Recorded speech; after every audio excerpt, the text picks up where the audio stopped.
Human appreciation for scenery is predictable. What we choose to look at falls into systematic categories driven by our specific behaviors and environments.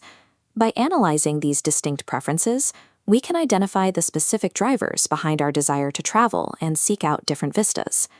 The first way observers interact with a landscape is through comprehensive documentation.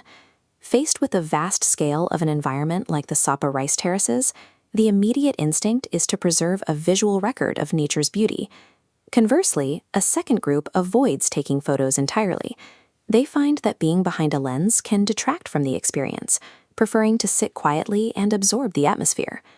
A third approach is highly targeted. These individuals seek out precise lighting conditions, like a local park at sunset, to capture high-quality shots designed specifically for social media. The chosen method dictates the experience. The observer either interacts directly with the physical environment or experiences it through a curated filter. Observers drawn to rural landscapes are usually seeking out tranquility. The sight of endless fields satisfies a psychological desire to escape the daily hustle and feel rejuvenated. This infographic outlines the contrast.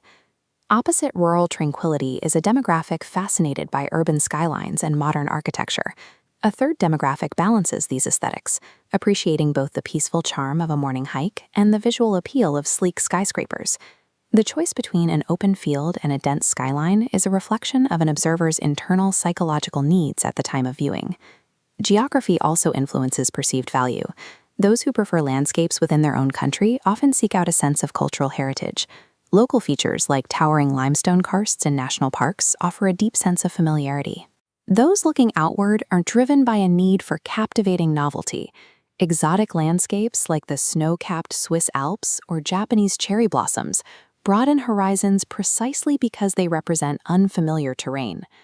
The friction between viewing domestic versus foreign scenery comes down to choosing the comfort of familiarity over the thrill of the exotic. Certain visual archetypes consistently stand out as unforgettable. The first is the high-altitude mountain peak, viewed right as the sun emerges to cast a golden light over a sea of clouds. The second archetype is found along tropical coastlines. The shifting color palettes and crystal-clear turquoise waters provide a striking natural contrast against dense island foliage. The final archetype relies on human construction, the sweeping panoramic view of a major capital city at night, defined by its twinkling lights and concentrated bustling energy. These extreme visual environments are the most frequently cited as unforgettable across preference groups, suggesting that some vistas have a shared impact that transcends individual taste. Our engagement with scenery is not random. It involves a consistent combination of behavioral habits, environmental tastes, and geographic limits. This diagram illustrates that convergence. By understanding these priorities, individuals can align their travel choices with their specific psychological needs. This video is brought to you by the IELTS Focus. Contact us at the number on screen for specialized IELTS preparation tailored to your goals.